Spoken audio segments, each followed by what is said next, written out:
सुंदरवन के जंगल में टुनटुनी चिड़िया का पति कालू कौआ जिगरबाज की चाय की दुकान में काम करता था। एक दिन जब कालू कौआ दुकान की सफाई कर रहा था, तभी जिगरबाज वहाँ आ जाता है। क्यों रे, तुझे दिखाई नहीं देता कितनी गंदगी पड़ी है? तुझे चर्बी चढ़ गई है। जब तुझे काम से निकाल दूंगा तब तुझे समझ में आएगा। बेटा, एक दिन तेरी सारी चर्बी उतर जाएगी। मालिक, मैंने तो हर जगह अच्छे से सफाई की है। दोस्तों, कल की वीडियो में आपने इतने कम लाइक क्यों किए? मुझे बहुत बुरा लगता है। तो प्लीज दोस्तों, अब इस वीडियो पर जाकर लाइक कर दो।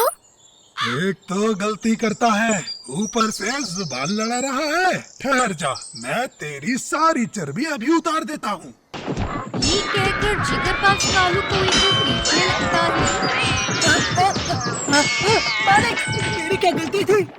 शाम को जब काम खत्म करके कालू कौआ घर आया तो उसका चेहरा देखकर टुनटुनी चिड़िया उससे पूछती है, अरे क्या हुआ जी? चेहरे पर 12 क्यों बजे हैं? मुझे बताइए, किसने मारा आपको?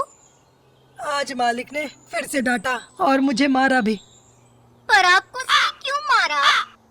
बोल रहा था मैं सफाई अच्छे से नहीं कर रहा। मैंने तो सफाई बहुत अच्छे से की थी। जिगरबाज खुद तो ऐसा दिखता है जैसे कई दिनों से उसने नहाया नहीं हो, और बात करता है सफाई की। चाहे मैं कितनी भी सफाई कर दूं सभी जगह की, लेकिन उसे हर जगह गंदगी ही दिखाई देती है। पहले तो वो मुझे केवल डांटता था, लेकिन आज तो उसने मुझे बहुत मारा। सच कहता हूँ टुनटुनी, मैं उस जिगरबाज की शॉप में काम करना नहीं चाहता। तो छोड़ क्यों नहीं देते जी? क्या जरूरत है अपनी इज्जत गवाकर ऐसी नौकरी करने की? छोड़ देता टुनटुनी, पर इतनी जल्दी दूसरा काम नहीं मिलेगा। जंगल में इतनी बेरोजगारी है, एक काम होता है तो 10 लोग लाइन में लगे होते हैं। तभी टुनटुनी और कालू की बेटी सुनहरी चिड़िया वहाँ आती है और कालू कौए से कहती है, पापा, आज आपने सुबह मुझसे वादा किया था आप मेरे लिए मटका मैगी लेकर आएंगे। बिटिया, मैं भूल गया। कल मैं जरूर मटका मैगी लेकर आऊंगा तेरे लिए। इसी तरह से दिन गुजर रहे थे। एक दिन कालू कौआ दुकान पर चाय बना रहा था। अचानक से जिगरबाज वहाँ आया और जानबूझकर कालू कौए को डांटने लगा।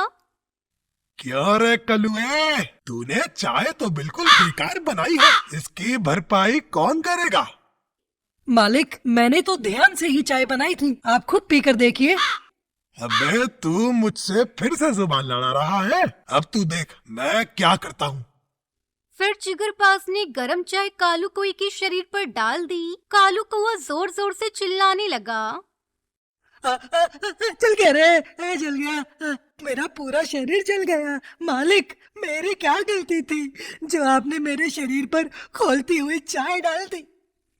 हर रोज मेरा नुकसान करता है। कई बार कहता हूँ पुरानी चाय पत्ती से चाय बनाया कर, पर तू है कि नई चाय पत्ती डालता है। अब मैं तुझे काम पर नहीं रखूंगा। कल से तू मेरी दुकान पर मत आना। कालू कौआ कराहते हुए घर पहुँचा। अरे क्या हुआ आपको? आप इतना क्यों करा रहे हैं? क्या हो गया आपको? आप तो ठीक से उड़ भी नहीं पा रहे हैं।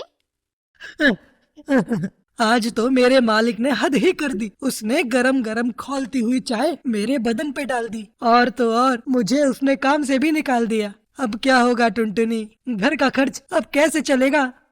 तुम सोच क्यों रहे हो? उस बाज ने ऐसी हिम्मत भी कैसे कर दी आप पर चाय फेंकने की? चलो अभी चलते हैं पुलिस के पास और उस जिगरबाज की शिकायत दर्ज कराते हैं।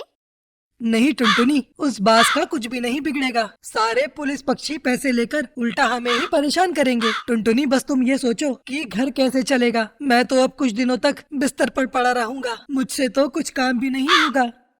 तुम बेकार में ज्यादा सोच रहे हो। अभी काम करने की क्यों सोच रहे हो? तुम्हारा पूरा शरीर जला हुआ है, अभी तुमसे कोई काम नहीं होगा। फिर टुनटुनी सोचती रही। सुबह उठकर उसने कालू कौए से कहा, सुनो जी, ठंड का मौसम है। मैं सोच रही हूँ घर के नीचे मटका मैगी की एक छोटी सी दुकान खोल लूँ। सुनहरी बिटिया कब से मैगी की बोल रही है, क्यों ना हम मटका मैगी की दुकान खोल लें और हम कम दाम में मटका मैगी बेचा करेंगे ताकि गरीब पक्षियों से खरीद पाए। मैगी तो मुझे भी बहुत अच्छी बनाने आती है, बस मटके लाने हैं। टुनटुनी, बात तो तुम ठीक कह रही हो, लेकिन दुकान खोलने के लिए सामान कहाँ से आएगा? अरे कालू जी, मेरे पास कुछ जुड़े हुए पैसे रखे हुए हैं। उन्हीं पैसों में से मैं मटका मैगी का सामान ले आऊंगी। अगले दिन टुनटुनी चिड़िया अपने जुड़े हुए पैसों से बाजार से सामान ले आती है और एक छोटी सी मटका मैगी की दुकान खोल लेती है। अरे टुनटुनी बहन, आपने बहुत अच्छा किया जो मटका मैगी की दुकान लगा ली, और वो भी सस्ते दामों पर। अब हम रोज मटका मैगी खाया करेंगे। ऐसे ही दिन भर मटका मैगी बेचने के बाद टुनटुनी की दुकान में मैगी से अच्छी कमाई हुई। कुछ दिनों के बाद कालू कोई का सारा जख्म भर जाता है और वो भी टुनटुनी चिड़िया के साथ मिलकर मटका मैगी बेचने लगता है।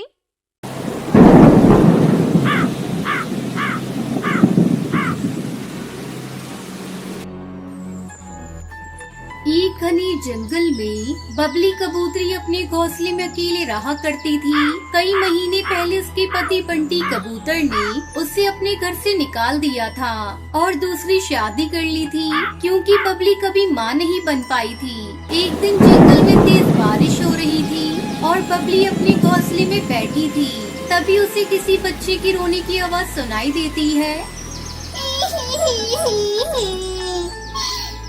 अरे, इतनी तेज बारिश में बच्चे की रोने की आवाज कहाँ से आ रही है?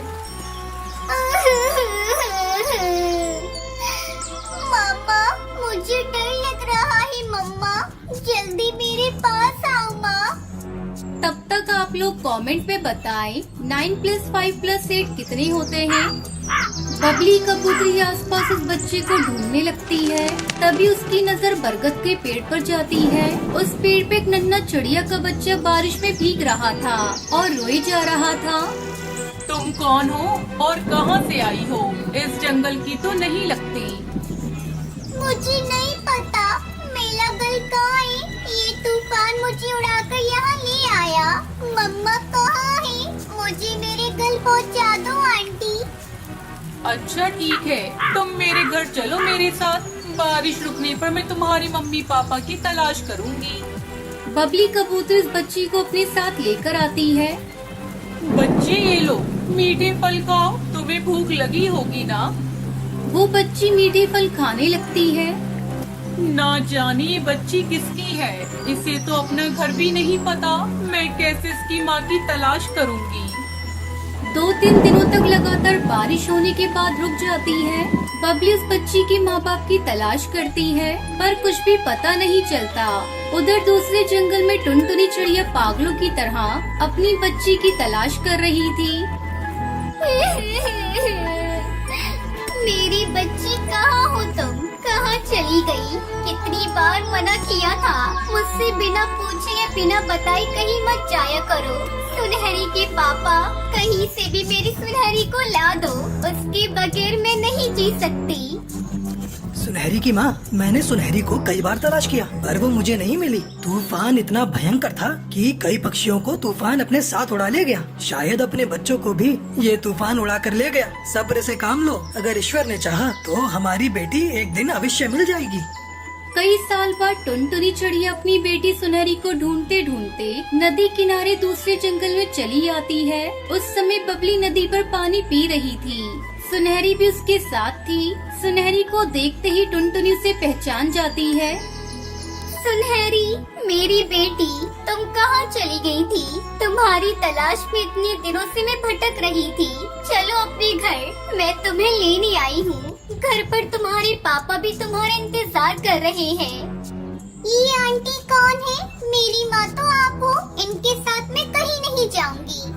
कबूतरी बहन, बरसों पहले मेरी बेटी को तूफान उड़ाकर ले गया था। तब से मैं इसे ढूंढ रही हूँ। मेरी बेटी को आपने अपनी बच्ची की तरह पाला, इसके लिए आपका धन्यवाद करती हूँ। बेटी सुनहरी, तुम्हारी माँ सही कह रही है, यही तुम्हारी माँ है। तुम मुझे बारिश में भीगते हुए मिली थी। शायद तुम्हें याद न हो, पर मुझे वो दिन अच्छी तरह से याद है। ये आप क्या कह रही हो? मैं नहीं जानती, पर मैं आपको छोड़कर कहीं नहीं जाऊंगी। कबूतरी बहन, इसका दिल आपके साथ लग गया है। मैं इसका दिल नहीं दुखाऊंगी। वैसे भी आप यहाँ अकेली रहती हो। मैं चाहती हूँ आप भी मेरे साथ मेरे घर चले और हम सब मिलजुल कर एक साथ रहें। बबली कबूतरी टुनटुनी की बात मान लेती है। उसे पता था कि एक माँ का दिल अपने बच्चे के लिए कितना तड़पता है। वो सुनहरी के साथ टुनटुनी के घर में खुशी खुशी रहने लगती है।